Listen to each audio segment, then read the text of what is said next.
Hello students, in the previous part we have taken factorization formulas as well as expansion formula, and also we have taken formulas on the area, volume and surface area. So today we will see about the coordinate geometry, यानी x axis यानी क्या होता है, कैसे लेना, y axis कैसे लेना, उसके बाद में दो पॉइंट के बीच में का डिस्टेंस कैसे फाइंड करना, या अगर आपको यानी इंटरनल डिवीजन यानी क्या होता है, एक्सटर्नल डिवीजन यानी क्या होता है, उसके बाद में इक्वेशन ऑफ द लाइन क्या रहता है, उसका इंटरसेप्ट कैसे फाइंड करना, स्लोप कैसे फाइंड करना. ठीक है, तो जो आप लोग यानी एक तो सेक्शन फार्मूला और distance formula, centroid formula, I think you are studied in the standard 9th, and about the straight line it is given in the 10th standard, particularly in the state board. Okay, so just we will revise that one. Okay, so see here,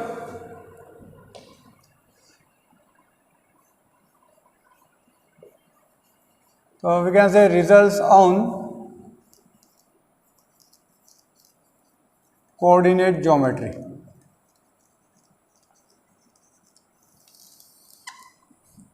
Okay, so see here, suppose, so first result, suppose ये x axis है और ये y axis है, यानी this is x o x dash and this is y o y dash. So you know that this is first quadrant, this is second quadrant, this is third quadrant, and this one is what is fourth quadrant. So we know that in the first quadrant what is x and y, both the coordinates are positive. यहाँ पे दोनों coordinate क्या रहते हैं, positive रहते हैं. In the second quadrant आपको मालूम है what is x coordinate is negative, y coordinate is what is positive. In the third quadrant both the coordinates are negative, and in the fourth quadrant x coordinate is positive and y coordinate is negative. Correct, we know this one. Now suppose here any point is given P, and suppose you have to find the x coordinate and y coordinate of point P. So what you have to do? So see here what we will do, we will draw perpendicular from the point P to the x axis. Suppose this is PM is perpendicular and PN is perpendicular to y axis. So in this case ये जो distance है, this distance यानी distance of the point P from the y axis, यानी ये जो distance है, this is called what is x coordinate. देखो ये क्या x coordinate है, ये distance जो है x coordinate है, और distance of the point P from the x axis जो है, this is called what is y coordinate, यानी ये distance क्या रहेगा y. यानी इसका मतलब ये जो पॉइंट है P के कोऑर्डिनेट क्या रहेंगे x और y. यहाँ पे P के कोऑर्डिनेट क्या रहेंगे, यहाँ पे x और y. यानी अब यहाँ पे पॉइंट P अगर यहाँ पे, तो यहाँ पे x और y कोऑर्डिनेट दोनों पॉजिटिव रहेंगे और यहाँ पे इसके मुताबिक रहेंगे, यानी ठीक है. तो इसका मतलब यहाँ पे देखो, यानी we can say Pn is equal to, we can say OM. So we can say this is nothing but what is distance of point P from क्या है y axis. Distance of point P from क्या है y axis है.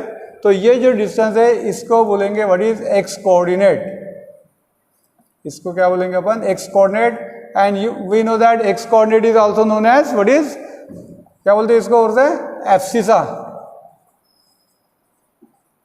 x coordinate is also known as what is abscissa.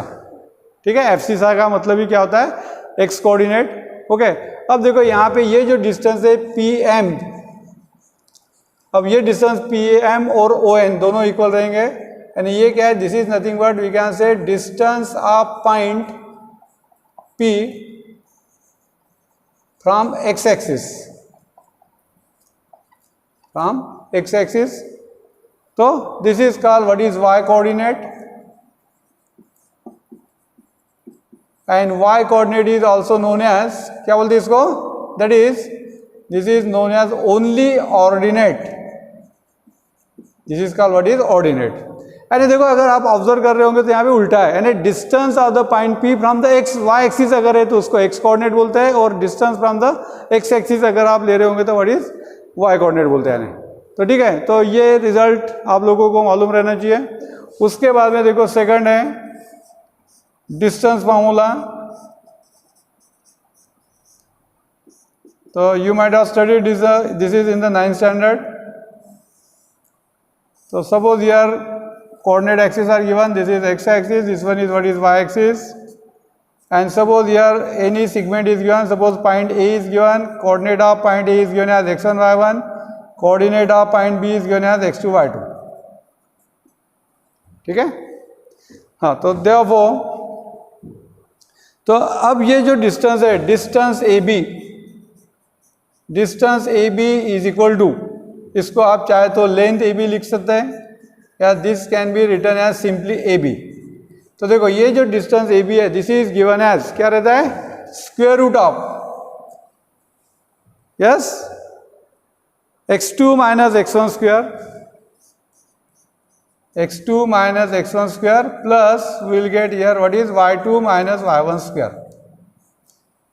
Okay, or this can be also written like this, square root of, इसको आप ऐसा भी लिख सकते हैं, x1 minus x2 square plus y1 minus y2 square. ठीक है, x1 minus x2 square plus y1 minus y2 square. That means here square root of what is difference between the x coordinate लो, कोई भी order में लो, कुछ problem नहीं, it will be positive क्योंकि square है, plus difference between the y coordinate का square है। ठीक है, तो ये हो गया डिस्टेंस फॉर्मूला। ठीक है, अगर आपको दो पॉइंट के बीच में का डिस्टेंस अगर आपको फाइंड करना है तो ये फॉर्मूले से आप फाइंड कर सकते हैं। ठीक है, अब इसके बाद में देखो सेक्शन फॉर्मूला है। तो थर्ड सेक्शन फॉर्मूला, तो here first is what is for internal division.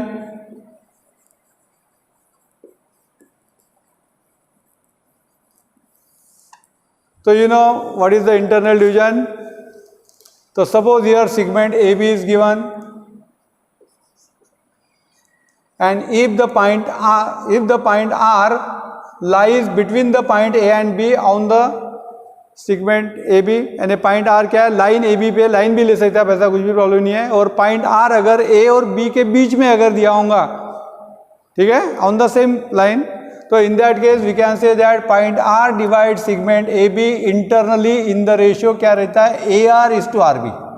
ये रेशियो क्या रहता है, AR इज टू RB। तो अगर ये M है तो ये रेशियो रहेगा M इज टू N, यानी पॉइंट R कहाँ पे रहना चाहिए, सेगमेंट AB पे रहना चाहिए, between the point A and B रहना चाहिए। यानी यहाँ पे कैसा है कि यहाँ पे ARB, यानी इसका मतलब क्या है, पॉइंट R A और B के बीच में है। तो ये केस में क्या बोलेंगे, point R divide segment AB internally in the ratio AR is to RB। तो suppose here in this case coordinate of the point A is given as x1 y1, coordinate of the point B is given as suppose x2 y2, and suppose you have to find the coordinate of the point R which divides segment AB internally in the ratio m is to n. So then in this case coordinate of point R is given by what is mx2 plus nx1 divided by m plus n, comma my2 plus ny1 divided by m plus n. तो देखो यानी ये जो है ये x coordinate है और ये y कोऑर्डिनेट है। यानी देखो अगर आप ऑब्जर्व क्रॉस में लेना है m into x2 plus n into x1, x coordinate लेना होगा तो m into x2 plus n into x1 and divided by क्या है, सम ऑफ द रेशियो, और y कोऑर्डिनेट उसी तरह से my2 plus ny1 divided by m plus n। तो ये जो है this is the section formula for the internal division. उसके बाद में देखो यहाँ पे सेकंड या a और इसको b ले लेते हैं, external division.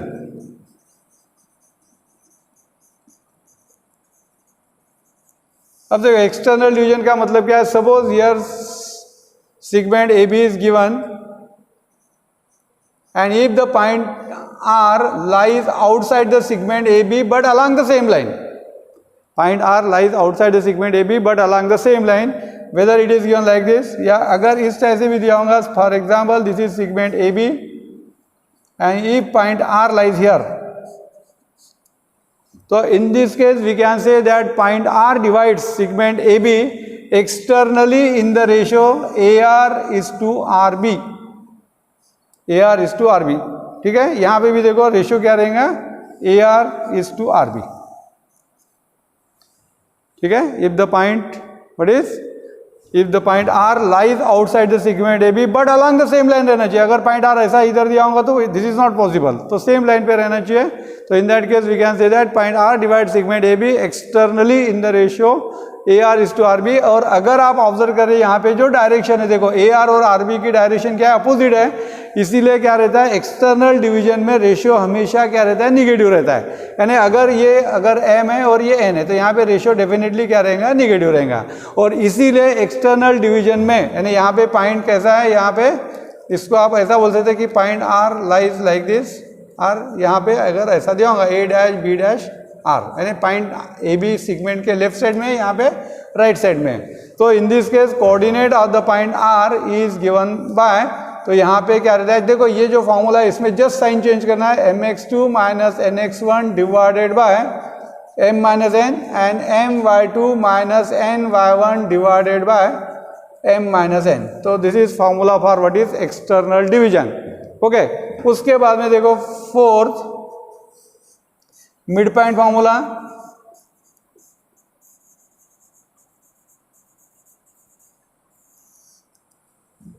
Mid point formula, suppose your segment A B is given and if point M is a mid point of the segment A B.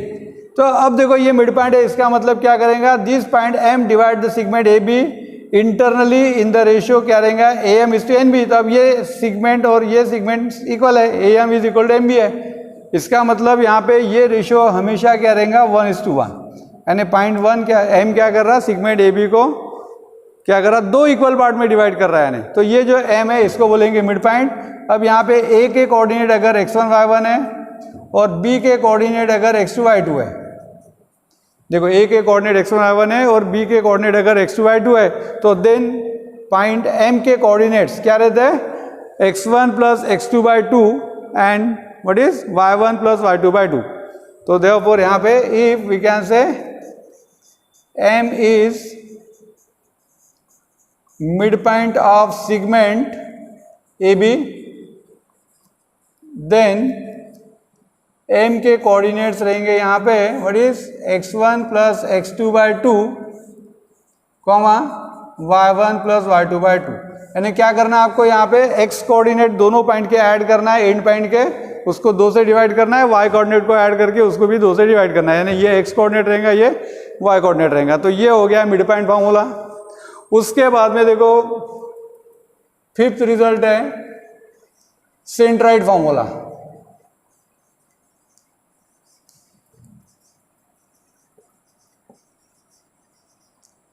Centroid formula, अब centroid formula, centroid is what, centroid यानी क्या होता है, this is a point of intersection of what is medians of the triangle. And suppose here triangle is given, suppose this is triangle ABC।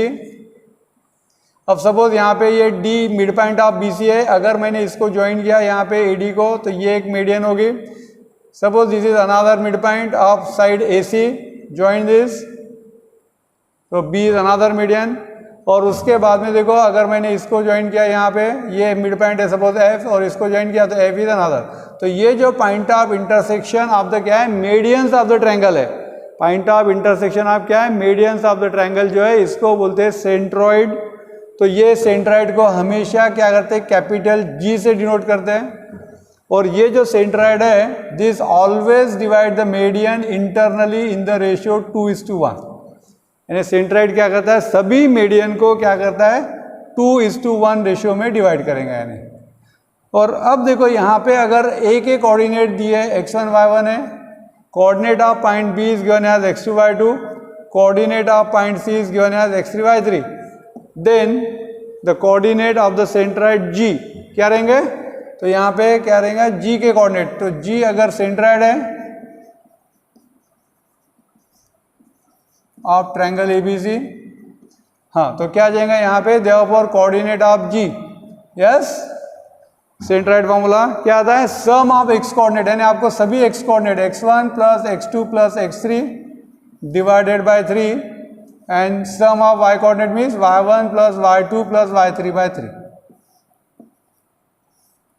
Some of x coordinate लेना है, उसको 3 से divide करना है, और sum of y coordinate and divided by what is 3। ठीक है, तो ये हो गया यानी सेंट्रॉइड फॉर्मूला। उसके बाद में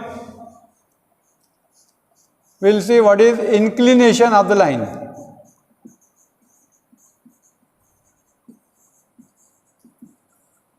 अब देखो ये जो कंसेप्ट है इंक्लिनेशन ऑफ द लाइन या equation of the line, this concept is given in the state board 10th standard में। I think it is not given in the CBSE. CBSE में शायद इंक्लिनेशन होगा, मगर बाद में का जो पोर्शन है equation of the straight line वगैरह वो नहीं है यानी, ठीक है। तो देखो इंक्लिनेशन ऑफ द लाइन, तब इंक्लिनेशन बोले तो क्या है कि सपोज यहाँ पे ये एक्स एक्सिस है और ये वाई एक्सिस है, and suppose this is a given line and suppose this line makes the angle theta with the positive direction of the x axis। देखो ये एंगल थीटा है, पॉजिटिव एक्स एक्सिस है, positive direction of the x axis. तो ये जो theta है इसको बोलते हैं what is inclination of the line. This is called what is inclination of the line, यानी क्या है angle made by the line with the positive direction of the x axis is called what is inclination. और ये जो inclination angle यानी theta है, this lies always between what is 0 degree to 180 degree, यानी theta की value क्या रहेंगी 0 और 180 डिग्री के बीच में रहेंगे, यानी we can say angle made by the line क्या है with the positive direction of x axis is called an inclination, ठीक है। Angle made by the line with the positive direction of the x axis is called what is inclination. तो यहाँ पे inclination क्या है theta है, तो वहां पे एक याद रखो, first if theta is inclination is an inclination, then 0 is less than or equal to theta is less than or equal to pi, यानी इंक्लिनेशन हमेशा क्या रहेगा 0 और पाई के बीच में रहेगा, यानी ठीक है। Second thing, inclination of x axis क्या रहेगा, अब इंक्लिनेशन ऑफ एक्स एक्सिस यानी क्या, एक्स एक्सिस लाइन है तो angle made by the x axis with the x axis क्या रहेगा 0, बराबर है ना। तो ये रहेगा 0 डिग्री।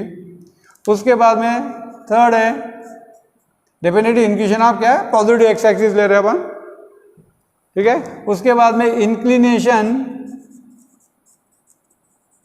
ऑफ वाई एक्सिस, अब वाई एक्सिस का इंक्लिनेशन क्या रहेगा, देखो अब इंक्लिनेशन यानी ये आ जाएंगे यहाँ पे कितना है 90 degree, inclination of y axis क्या रहेगा 90 डिग्री, यानी angle made by the y axis with the x axis क्या है 90 डिग्री, यानी ठीक है। तो ये हो गया inclination. Now see if you know the inclination of the line you can find slope of the line, we can find what is slope of the line. तो नेक्स्ट है slope of the line,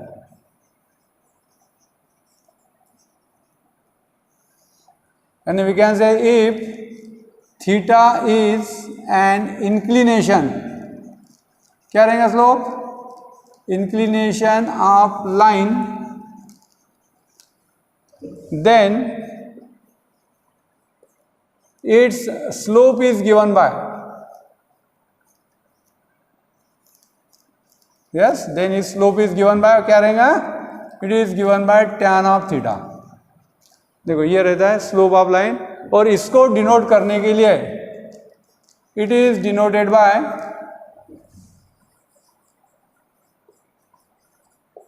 small M. देखो slope को हमेशा क्या करते हैं small M से denote करते हैं, and therefore we can write here slope of line is equal to small M is equal to tan theta. यानी अगर आपको कोई भी लाइन का स्लोप फाइंड करना है, यानी लाइन कैसी इंक्लाइंड है ये अगर आपको फाइंड करना है, तो आपको अगर थीटा एंगल मालूम है, यानी angle made by the line with the positive direction of the x axis अगर आपको मालूम है, तो आप क्या कर सकते हैं slope of the line determine कर सकते हैं। तो अब इससे देखो अगर आप ऑब्जर्व करेंगे तो स्लोप ऑफ एक्स एक्सिस क्या रहेगा,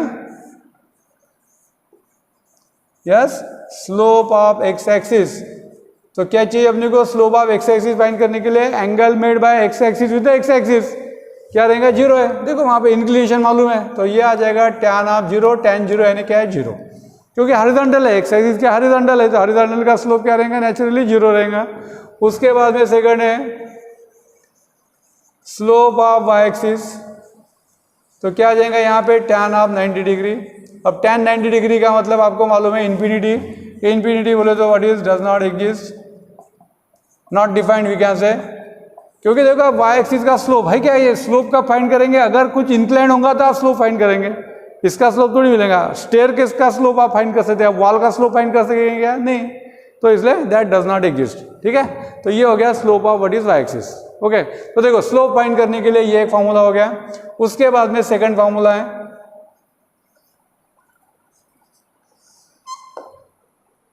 ठीक है, सेकंड फॉर्मूला देखो। अब सपोज यहाँ पे ये एक्स एक्सिस दिया है और ये वाई एक्सिस दिया है, and suppose this is a given line, and suppose this line passes to the point A whose coordinates are x1 y1, and suppose this is another point, this is x2 y2। यानी यहाँ पे आपको क्या मालूम नहीं है, angle made by the line with the x axis मालूम नहीं है, तो ये केस में क्या रहेगा, slope of line A B is equal to क्या रहेगा यहाँ पे y2 minus y1 divided by x2 minus x1।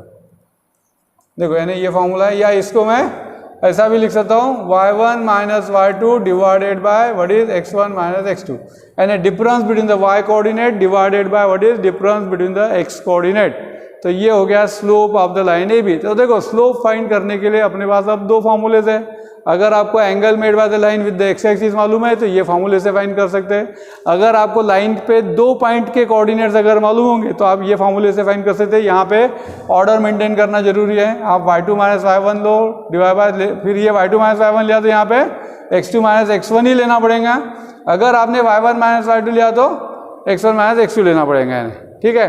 उसके बाद में will take equation of the line, देखो ये सब 10th में दिया है। Next will take 8th equations of line.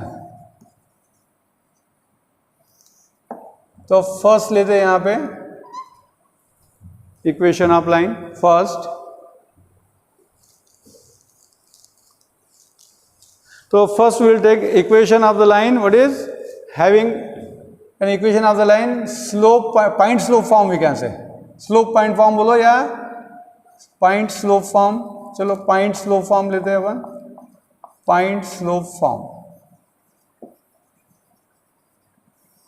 यानी अगर आपको ये मालूम है कि the line passes to the point अगर मालूम है और उसका स्लोप मालूम है, तो देखो अब अगर ये इस तरह से दिया होगा, ये x एक्सिस है, ये y एक्सिस है, और सपोज यहाँ पे ये गिवन लाइन है, सपोज ये लाइन अगर क्या दिया है, passing to the point x1 y1 दिया है, ठीक है, ये लाइन क्या है, passing to the point x1 y1 है, and suppose slope of this line, इसका स्लोप क्या दिया है, m दिया, स्टैंडर्ड नोटेशन है, m यानी क्या है, स्लोप ऑफ द लाइन है।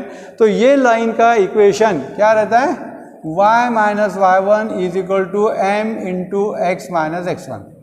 तो देखो यहाँ पे x और y यानी क्या है, जनरल पॉइंट है, ठीक है, यानी लाइन का इक्वेशन हमेशा x और y के फॉर्म में आता है, और x1 y1 क्या है, पॉइंट है, पॉइंट बोले तो नंबर हो गया यानी, ठीक है। तो ये हो गया स्लोप पॉइंट फॉर्म।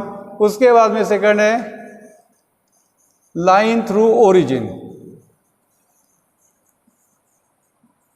अब देखो लाइन अगर पासिंग टू द ओरिजिन अगर है तो क्या हो जाएगा, सपोज यहाँ पे ये x एक्सिस है, ये y एक्सिस है, and suppose this line passes to the क्या है, ओरिजिन है, यानी एक पॉइंट आपका ओरिजिन हो गया, और ये लाइन का अगेन स्लोप m है, slope is equal to m।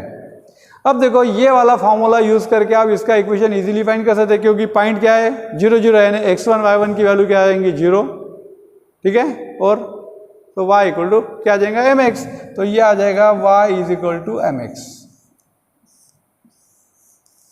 Equation of the line through the origin and having slope m, तो it is given by what is y is equal to mx। यहाँ पे m यानी क्या है, slope है।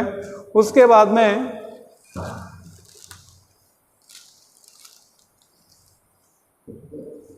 Third है 2 point form.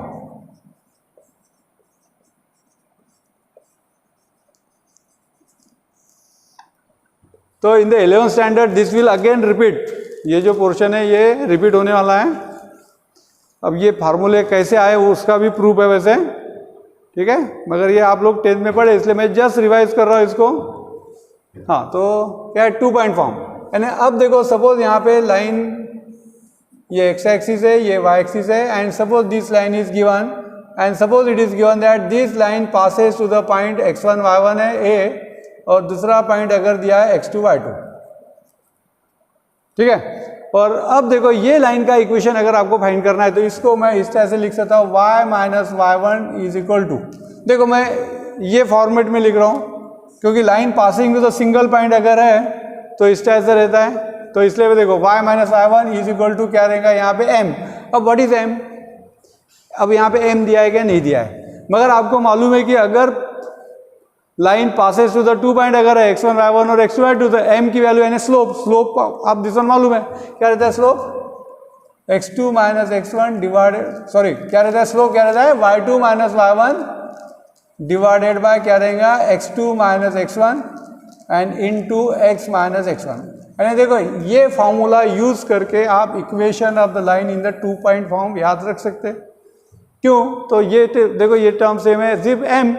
अब आपको मालूम है स्लोप कैसे फाइंड करना, लाइन अगर पासिंग टू द 2 पॉइंट अगर है तो उसका स्लोप ये रहता है, तो ये फार्मूला इस तरह से रहेगा, या इसको आप चाहे तो इस तरह से भी अरेंज कर सकते हैं। अब देखो ये टर्म को अगर मैंने यहाँ पे शिफ्ट कर दिया और ये टर्म वैसे रहेंगे, यानी x, देखो इसको मैं ऐसा लिख सकता हूँ y minus y1 divided by y2 minus y1 is equal to क्या है x minus x1 divided by x2 minus x1। तो जनरली लिखते समय क्या करते हैं, x टर्म को जनरली पहले लिखते हैं ना, तो इसलिए लिख लेते हैं, ऐसा कुछ भी नहीं होना। तो x minus x1 divide by x2 minus x1, और ये है y minus y1 divided by y2 minus y1, ठीक है। ऐसा भी लिखा तो प्रॉब्लम नहीं है। अब कैसा है कि आपको मालूम है अल्फाबेट में x पहले आता है, पहले उसको ऑनर दे दो x y z इस तरह से, इसलिए x पहले लिख रहे बाद में y लिख रहे, बाकी कुछ भी नहीं, ठीक है। उसके बाद में देखो थर्ड है यानी फोर्थ है slope intercept form, slope intercept form.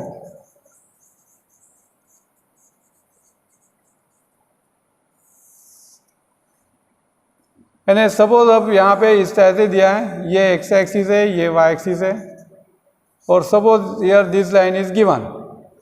अब ये लाइन का स्लोप सपोज m है, और ये क्या है, इसको बोलते हैं y इंटरसेप्ट। यानी y इंटरसेप्ट का मतलब क्या होता है, segment cut on the y axis. ये जो है y इंटरसेप्ट, अगर लाइन अगर यहाँ पे कट हो रही होंगी x एक्सिस को तो x इंटरसेप्ट मिलेंगे, यानी तो ये है y इंटरसेप्ट। तो y इंटरसेप्ट को लेते हैं स्मॉल c। तो इन दिस केस ये जो लाइन है उसका इक्वेशन रहता है y is equal to mx plus c। देखो यहाँ पे y equal to mx plus c, यहाँ पे m यानी क्या है स्लोप ऑफ द लाइन है, c is what y intercept. तो ये क्या है स्लोप इंटरसेप्ट फॉर्म। उसके बाद में देखो एक डबल इंटरसेप्ट फॉर्म करके भी है,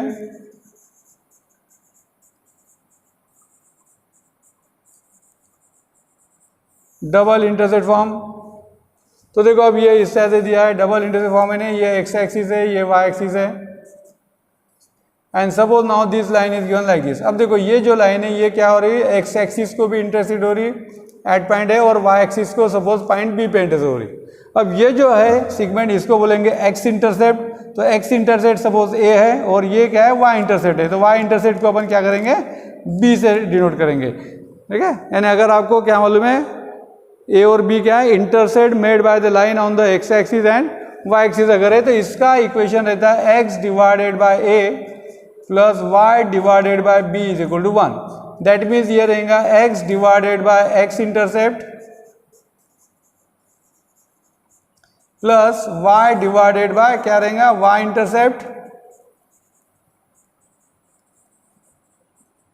इक्वल टू 1। देखो x by x intercept plus y by y intercept is equal to 1। तो ये हो गया what is double intercept form, यानी equation of the line in the क्या है डबल इंटरसेप्ट फॉर्म है। और उसके बाद में है 6th general equation of the line,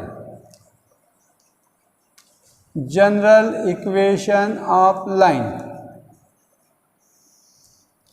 देखो अब general equation of the line, तो अब देखो कोई भी इक्वेशन को अगर आप इन्हें सिंप्लीफाई करेंगे तो आपका इक्वेशन पहले x की टर्म आएंगी, फिर y की टर्म आएंगी और फिर कुछ कांस्टेंट आएगा अगर होगा तो इसीलिए general equation of the line यानी क्या है, we can say an equation ax plus by plus c is equal to 0 is called general equation of the line.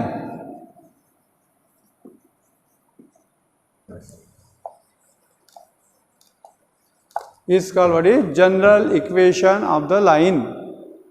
अब ये मैं चाहे तो small a small b small c ले सकते हैं, तो यानी ये क्या है, दिस इज, अब देखो यहाँ पे ये फर्स्ट डिग्री इक्वेशन है इन x एंड y, इसको आप लीनियर इक्वेशन भी बोल सकते हैं। तो ये क्या है, general equation of the line है। अब सपोज अगर यहाँ पे ऐसा दिया होगा, फॉर एग्जांपल अगर यहाँ पे if first c is equal to 0 तो क्या हो जाएगा, देन क्या हो जाएगा, line passes to the origin.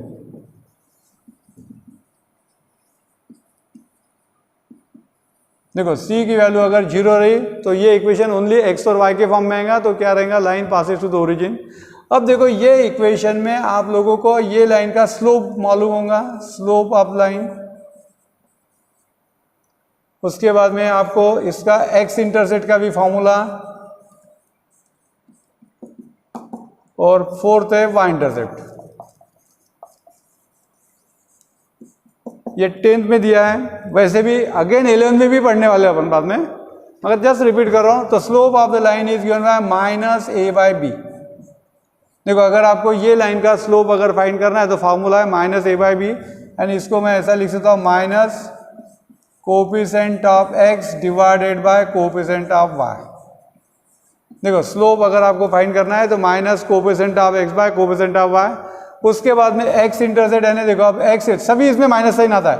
x intercept अगर आपको फाइंड करना है तो ये c डिवाइडेड बाय a, और y इंटरसेप्ट में क्या है, c डिवाइडेड बाय b। यानी इसको मैं क्या बोलूँगा, c यानी क्या है, कांस्टेंट टर्म डिवाइडेड बाय क्या है, कोफिशिएंट ऑफ x। देखो यानी अगर आपको x इंटरसेप्ट फाइंड करना है तो क्या जाएगा यहाँ पे, minus constant term divided by coefficient of x। अब इसमें चलो इस तरह से लिख लेता हूँ, तो ये भी यानी क्या है, माइनस अगेन कांस्टेंट टर्म है y इंटरसेप्ट में, मगर y इंटरसेप्ट है तो क्या करना है, divide by coefficient of y। क्या करना है आपको, कोफिशिएंट ऑफ y से डिवाइड करना है। तो ये फार्मूले से आप गिवन लाइन का क्या कर सकते हैं, स्लोप फाइंड कर सकते हैं, x इंटरसेप्ट फाइंड कर सकते हैं, और y इंटरसेप्ट फाइंड कर सकते हैं। और उसके बाद में देखो इक्वेशन ऑफ x एक्सिस क्या रहता है, आपको मालूम है कि x एक्सिस का इक्वेशन है ना ये। अब आपको मालूम है x एक्सिस पे क्या रहता है, y की वैल्यू हमेशा 0 रहती है, तो इसीलिए y equal to 0 satisfy the x axis. तो इसीलिए इक्वेशन ऑफ x एक्सिस क्या रहता है, y इक्वल टू 0। उसके बाद में इक्वेशन ऑफ y एक्सिस अगर रहा तो क्या रहेगा, x इक्वल टू 0 रहेगा, क्योंकि y एक्सिस पे क्या होता है, x की वैल्यू हमेशा 0 रहती है, ठीक है। और उसके बाद में equation of line parallel to x axis, equation of the line parallel to x axis. अगर कोई लाइन अगर पैरेलल टू x एक्सिस है ये, तो ये डिस्टेंस कांस्टेंट रहता है, यानी ये डिस्टेंस यानी क्या हो गया, y। तो इसका मतलब ये रहता है y is equal to constant, ठीक है। कांस्टेंट पॉजिटिव रहेगा, निगेटिव भी रह सकता है। अगर निगेटिव तो लाइन क्या रहेंगे, बिलो द x एक्सिस। और lastly equation of line parallel to y axis अगर है तो ये रहेगा what is, x is equal to constant. अगर ये कांस्टेंट पॉजिटिव है, देखो इस तरह से रहेगा, इधर पॉजिटिव तो राइट साइड में, निगेटिव तो क्या रहेगा, लेफ्ट हैंड साइड में। तो ये हो गया स्ट्रेट लाइन के बारे में। अब ये जो पोर्शन है, this is not given in the CBSE but in the state board it is given. तो एनी हाउ, तो you have to remember this, okay. तो in the next again will take some results related with what is sequence करके आप लोग पढ़े, arithmetic progression पढ़े, geometric progression है, state board में तो है, तो उसके बारे में कुछ लेंगे रिजल्ट। और उसके बाद में ट्रिग्नोमेट्री के बारे में ले लेंगे, क्योंकि trigonometry, without trigonometry you can not study 11th and 12th standard mathematics. तो इसीलिए अपन क्या करने वाले हैं, एक क्लास और लेंगे जिसमें बेसिक रिजल्ट रहेंगे जो आप लोग 10th में पढ़े, उसमें सीक्वेंस के बारे में लेंगे अपन, उसमें अरिथमेटिक प्रोग्रेशन यानी क्या होता है, ज्योमेट्रिक प्रोग्रेशन यानी क्या होता है, उसमें अगर अरिथमेटिक प्रोग्रेशन में तो उसकी nth टर्म कैसे फाइंड करना है उसका फॉर्मूला है, सम ऑफ द n टर्म कैसे फाइंड करना उसका भी फॉर्मूला है, उसी टाइप से ज्योमेट्रिक प्रोग्रेशन के लिए भी उसी टाइप के फॉर्मूले है, और ट्रिग्नोमेट्री के बारे में भी लेंगे अपन, वहाँ पे साइन थीटा कॉस थीटा कैसे डिफाइन करना, फिर साइन 30 क्या है, tan 45 डिग्री क्या है, उसके बारे में लेंगे। Okay, thank you.